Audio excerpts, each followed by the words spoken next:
What's going on, guys? It's Logan and welcome back to the channel. This video is going to be a super fun one, man. Last week John Wick 4 came out, or really this past Friday John Wick 4 came out, and all week last week leading up to John Wick 4 I watched the entire John Wick franchise for the first ever time. They were telling me for years and years to get to this franchise. I just never did. I don't know why, just never did. And it's crazy because I love action movies and I love Keanu Reeves. So I was like, it's the best of the best. I need to get to it. And I gotta say, man, it's my favorite action franchise now. I love it. Every single movie is a great film, even John Wick 4. So when I rank these movies, I'm not really, there's no bad movies. It's just like which one's not as great as some of the others. You know what I mean? But no, I'm so glad I watched these films. And when John Wick 4 comes out on digital, or like on a streaming service, I'm gonna watch all these films again for sure, because they were just so entertaining and just, dude, so dope. Now, I'm gonna have some controversial opinions on here, just because all these movies, like I said, are great, and because they're all great, there's not really one that is like a definitive worst one. There is one that I think is a clear number one for me, but just be ready for some controversial ranking. Number 4 for me in the John Wick franchise, my least favorite John Wick movie, but these are all great, is John Wick 4. Now, I know everybody's yelling at me right now, screaming at me. Look, bro, people say this is like the best action movie of all time, one of the best movies of all time. Stop. Look, it's not even the best. It's literally, in my opinion, the worst John Wick entry. This is a great film. There's a lot of pros, man. I mean, I think it has the best cinematography in the entire franchise. Some of the shots in this film were beautiful. I mean, the DP, the director, props to you guys, man. You guys killed this. I think the villain in Bill Skarsgård was one of the best villains in the franchise. He's probably my second favorite villain behind Santino D'Angelo, I think his name was, from the second film. But he was still a really, really good villain, and arguably the best villain in the franchise. And really, the characters overall in this movie were really good. You know, like all the little like tiny villains kind of under Bill Skarsgård were all really entertaining. Whether it's like the Kingpin guy, which was pretty cool, like the cards in the card game and everything. The one guy that had his dog with him. He was pretty good. He was a really kind of like Mystique kind of character, very ominous. But I wish we would have like dove into his character a little bit more. The guy that dressed up like he was like in DayZ or something, and then the blind dude, who was just hilarious, man. That guy killed it. All those characters were really entertaining in their own right, for sure. And the script, because of that, was written very, very well. I mean, these characters, like I said, were super entertaining. The pacing was pretty good throughout. For a 3-hour John Wick movie, it was pretty good, and the dialogue was really good. So the writing was definitely probably the best we've ever seen. Not story, I'm just talking writing overall with dialogue and the way that it kind of flowed. And my last big pro with this movie was the Japan setting. I think the Japan setting was awesome, dude, and I that's what almost hurt this movie for me, is the fact that they went away from that setting so quickly. I mean, we were in Japan for what, maybe 20-30 minutes, and then we get away from it, and then, you know, the next, you know, 2.5 hours is in, you know, was it Berlin, right, or is it I think Berlin. You know, you were in New York, in the desert, you were everywhere. When I think that this movie would have benefited from really just maybe sticking with the Japan setting, and then sure, let's throw in New York, right? But the Japan vibe overall was awesome. It was my favorite part of the film. So when we kind of got away from that, it kind of went down for me.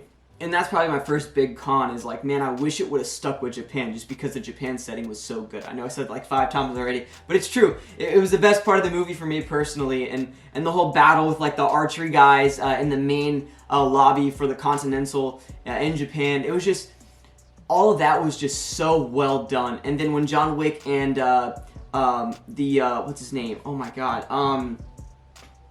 The manager's daughter, for that Continental. I can't remember his name or her name.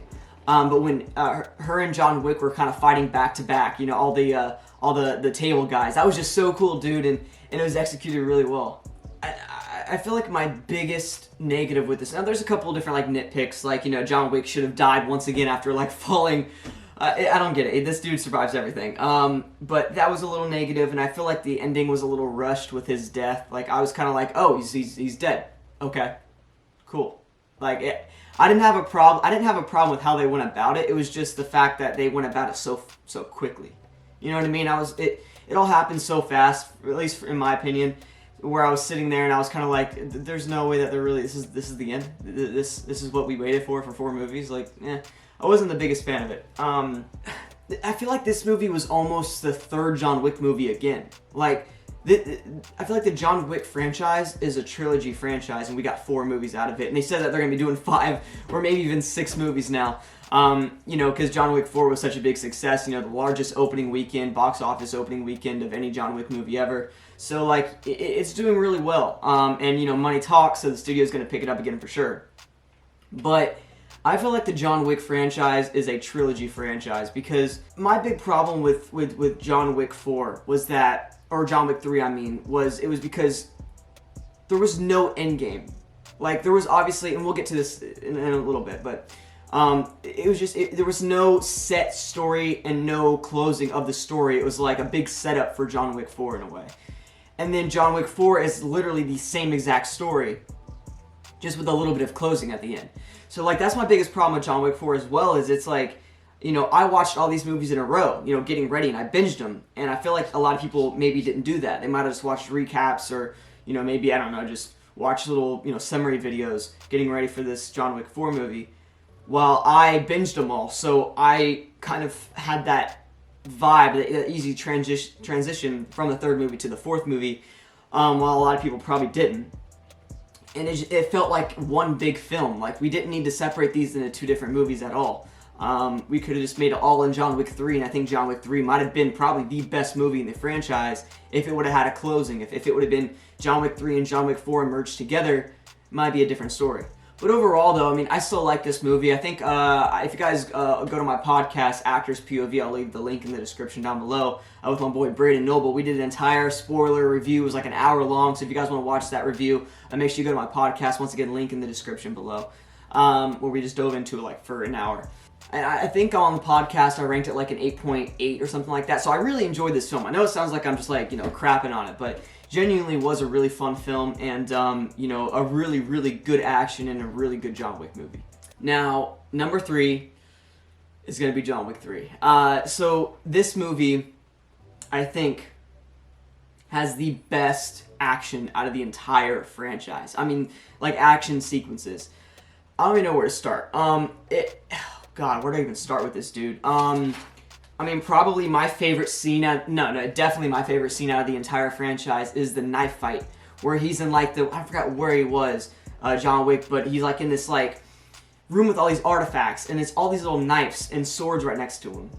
And in the middle of the fight, he just starts getting these knives, like, these, him and the people he's fighting have this realization of, yo, there's, like, knives we can just throw at each other right here. And they just, like, stop, they pause, they look over, look back at each other, and they start, like, breaking the glass and getting knives and just throwing it at each other. Dude, literally probably one of my favorite scenes ever in any film ever, man. I mean, just the shots in that scene, the sequence was just really well paced, and the choreography was unreal, man.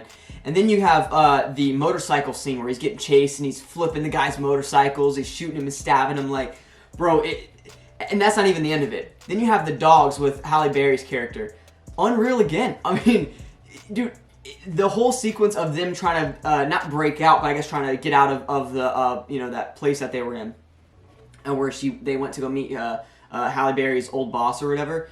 That whole thing was unreal too, man. And just the action never stopped in this movie, and you never had time to breathe, which is why I loved it. I mean, it was just, there's so many good scenes in this movie. Action-wise, I think it tops any other film in this franchise, counting John Wick 4. And, you know, I thought the stakes felt high. I did. I thought the stakes were great, and you were on the edge of your seat throughout this entire movie. Now, and probably my last big pro about this movie was the 3rd act fight in the Continental in New York, where it's, you know, Winston, Sharon, is it Sharon? Is it Sharon? I think it's Sharon, right? And R.I.P. to Lance Reddick, by the way, man. Super sad to see. His character was really, really good, and his character was awesome across all the films, but he was really good in this movie as well. And, you know, it's John Wick, and then, you know, it's all the Continental people and that group of people fighting against the High Table. Like, it was all, that whole thing was really cool, and I really, really enjoyed that sequence for sure. But where this movie goes down for me is, they tried to add on to more of the lore with the high table and him going into the desert and stuff like that, but like it felt like so all over the place story wise. But and I'm not saying that it was bad writing or anything. I'm just saying, like, for me personally, like when I watch an action movie, I like a good story and a complicated story, but this movie just felt like it was trying to do so many different things in one film. Compared to the first two movies. And that's where I was kind of like, all right, where are we going with this? You know what I mean? And John Wick 4 tried to kind of clean that up a little bit, but that's where this movie kind of goes down for me, is there's just so much going on that you're kind of pulled over here, and then you're pulled over here, then you're pulled over here, and then pulled back here. So it's just a lot of that going on in this film, and that's kind of what takes me away from it a little bit. But still, I love this film. Like I said, I like it more than John Wick 4 just for the action scenes alone. Dude, they're so good. So yeah, I would probably rank this movie probably like an 8.9. But, you know, this movie, like I said, should have ended. And it just didn't. And it was just this big kind of build-up. And that was my biggest problem with it. Like, it would have been a beautiful, beautiful ending. I mean, the ending of John Wick 2 set up John Wick 3 perfectly. I mean, this could have been the finale, the big end. And then it just doesn't go anywhere. And then you're like, oh, I guess we got another cliffhanger. We gotta wait, you know, another 4 years for another John Wick movie. So that was my biggest problem. It's like, it should have ended here, and it just didn't. And it kept going. But you can't really harp too much on that. Still a really fun film, except when John Wick, you know, decided to follow 10 stories and survive. I don't get it, but whatever. He's John Wick, I guess. Number 2 for me is John Wick. John Wick obviously just kind of came out of nowhere.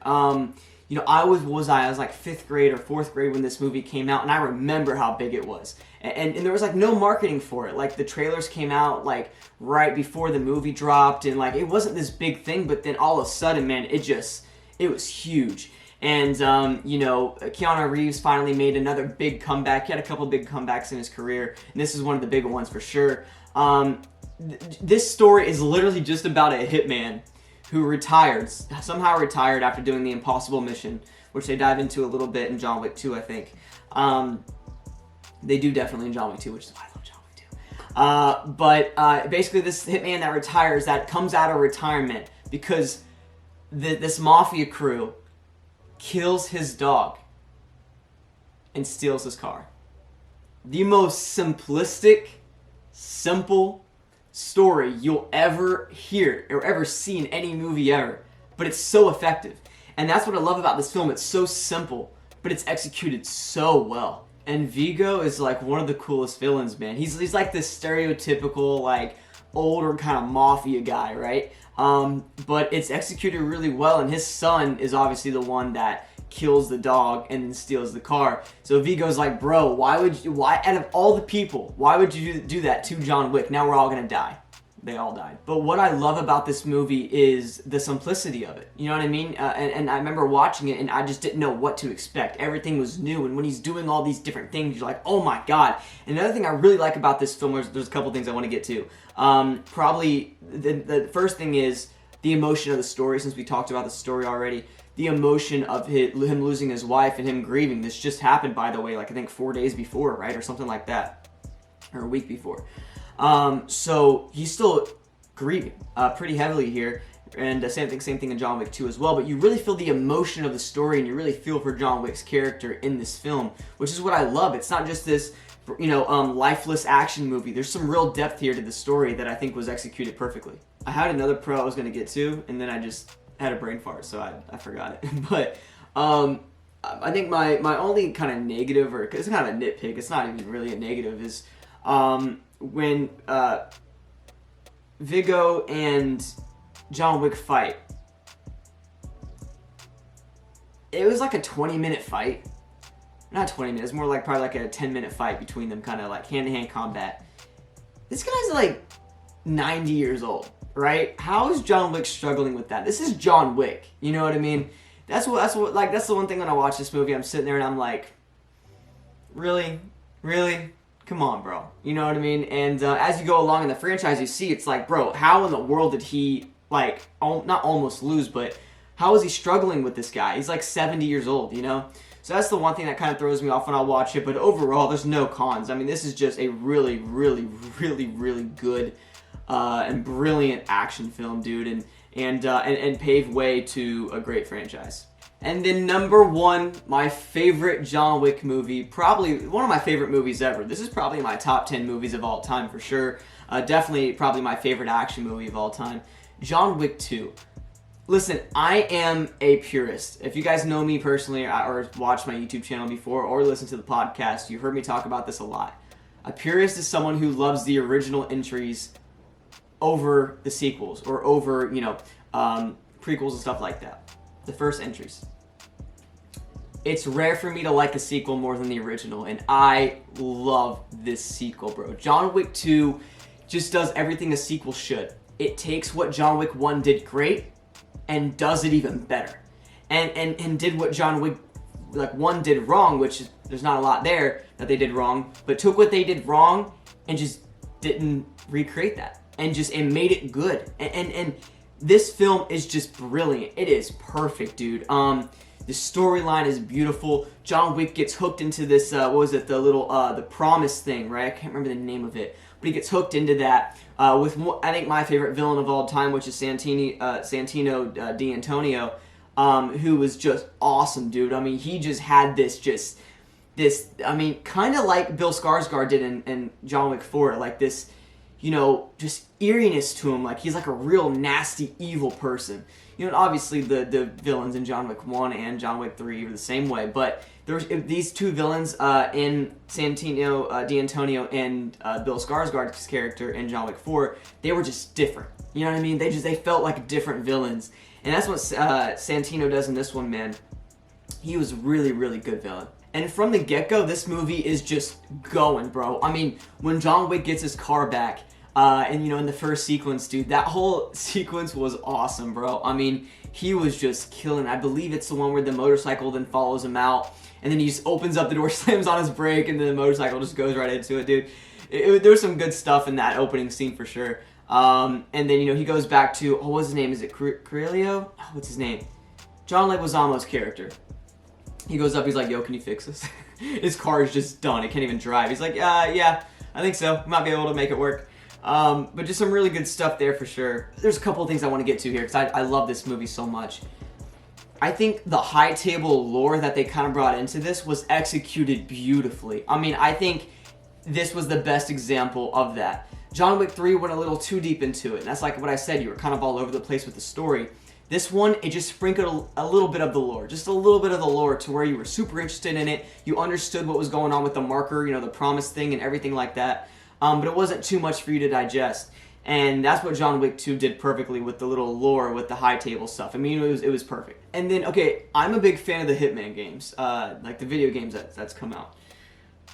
And I think the first Hitman mission you play in Hitman 1 is like this nightclub scene. Like sequence, I guess. And you got music in the background and you have to kill these people, right? That's the exact vibe I got from John Wick 1, or for John Wick 2, I mean. Where he has to go and kill Santonio's sister, right? Because what Santonio said, he's like, yo, I gotta put a hit on my sister so I can get on the committee for the high table. I need you to do that for me. And when he goes in there and you got the music in the background, he's killing all these people, like, bro, it's different, bro. Like, it's so hard to explain, but executed so well. I love the vibe of that sequence, dude. It's really, really good stuff. Also, I did like the addition of the suit armor, but after a while that kind of got a little too much in John Wick 3 and 4, where he was like fully relying on the armor in a way. John Wick 1 or 2, I mean, because that was the first one that was introduced in, it wasn't overdone. You know what I mean? Like, it didn't feel like he relied on the, doing this the entire time. You know what I'm saying? It was a cool addition and a new addition, but then as you go on to 3 and 4, it's like, all right, come on, But I do love that, and I love the death of Santonio's sister. That was just executed perfectly. And then it probably has my favorite ending out of the entire franchise. I think it's everybody's favorite ending. When, Santino goes to the Continental in New York. And, they really dive into the rules and stuff in this movie, which, like I said, kind of goes back to the lore, which is why I love this film so much, because there's just more depth to it. And, one of the main rules, the two main rules is you're supposed to always abide by the marker, like the little promise thing. You always gotta, you can't break that promise. You gotta go by that. And then the next one is don't conduct business on Continental property. Bro, Santino goes to that Continental, sits down, and just stares at John Wick and just egging him on, bro. Because he knows that John Wick, can't kill him in the Continental, right? And Winston, the manager of the New York Continental, is sitting right there, and John Wick comes in, and he's just looking at Santino. He doesn't even say a lot of dialogue, I don't think. I think he's just sitting there, and Santino's just talking and just egging him on. Bro, it was like, it gave off like Joker 2019 vibes, bro, where he just literally just took out the gun and went, boom! And Winston's like, what the hell just happened? Like, he didn't even know what just happened, dude. And it was just like, the silence. John Wick doesn't even care, bro. I mean, he just looks at him like this, and he just wanted to get it over with, man. And then that kind of leads into them having to do the, what do you call it? Oh my God, where he has to die. Not assassin. What do they call it? You guys know what I'm talking about. Where, he pretty much has a hit on him now. He has to be dead. And then they put all these bounties and stuff on him, which kind of goes into 3 and 4. But the ending, when Winston, is saying, yo, we have to put the bounty on you, I'm sorry, just kind of how it has to happen. What's cool, by the way, is that he gave him an hour of time to kind of get away and try to, figure everything out before the bounty was officially out. No, execution. Was it Exemu? I forgot the name of it. It's on the tip of my tongue. I'll figure it out. But when he's, he gives him some time to kind of go do his own thing. But right before he leaves, probably one of my favorite lines ever, bro. He looks at Winston and goes, what says, I want you to let them know, I will kill them. I will kill them all. I was like, oh my God, bro. Yo, it got me so hyped. And I got so ready for John Wick 3, which is why I think I might have been a little bit disappointed. I just spit everywhere, by the way. But I think this is why I was a little bit disappointed with 3. And why it kind of, I still love it. I'm not saying I don't like it. You guys, I still gave like an 8.9, right? But it, it was just such a beautiful setup, dude. And this movie from the start to the end was just perfect. I mean, perfect, bro. But yeah, there's my ranking. From least great to the greatest. It goes John Wick 4, 3, John Wick 1, and then John Wick 2. So there's my ranking. You guys let me know what your ranking is down below. I know I'm going to get a lot of hate for putting John Wick 4 so low at the bottom, but whatever. It is what it is. But yeah, you guys let me know your ranking, man. If you're new, subscribe, hit that little bell. My camera just turned off. I don't know what happened there. But yeah, no, if you're new, make sure you guys subscribe, hit that little bell notification so you're notified every single time I post. And also give this video a like, man. Like I said, comment down below your ranking and what franchise do you guys want me to see? Do you guys want me to see? No. What franchise do you guys want to see me rank? There you go. That's the right way to say it. Make sure you guys let me know in the comment section down below. And yeah, I really appreciate you guys watching this video, man. It really does mean a lot. You guys stay safe, and I'll see you next week, baby. See ya.